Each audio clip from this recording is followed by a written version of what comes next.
حضرت ام سلمہ رضی اللہ عنہ کتنی بڑی آفت آئی زندگی میں، کتنی بڑی آزمائش آئی ان کی زندگی میں۔ ان کے شوہر، مسند احمد کی روایت ہے، ابو سلمہ جو ان کے شوہر تھے رضی اللہ عنہ، ایک مرتبہ آئے ام سلمہ سے کہا، ام سلمہ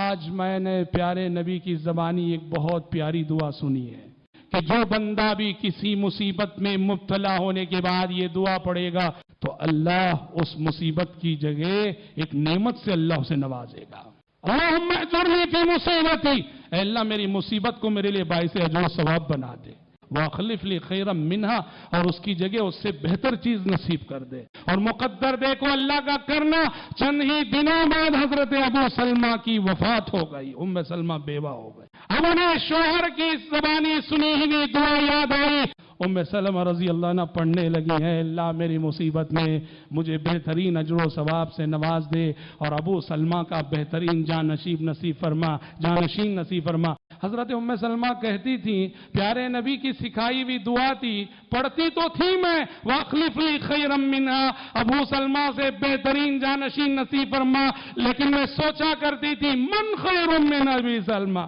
ابو سلمہ اتنے پیارے شوہر تھے میرے، ابو سلمہ سے بہتر شوہر بھی کیا اس دنیا میں کسی کو مل سکتا ہے؟ لیکن حکم رسول تھا، میں پڑھا کرتی تھی یہ دعا، لیکن دیکھو کہ اللہ اکبر، چند ہی دن گزرے، فرماتی ہیں پیارے نبی میری خدمت میں حاضر ہوئے اور آپ صلی اللہ علیہ وسلم نے مجھے ام المومنین بننے کا شرف عطا کیا۔ کتنی بڑی بات ہے، پیارے نبی کی زوجیت کا شرف انہیں ملا، پیارے نبی کی بیوی بن گئی، ام المومنین ہونے کا شرف انہیں ملا۔ شوہر کی وفات کی شکل میں مصیبت ضرور آئی، لیکن اس مصیبت کے راستے سے کتنا بڑا اعزاز اللہ نے انہیں دیا، اب وہ قیامت تک کے لیے ام المومنین کہلاتے ہیں۔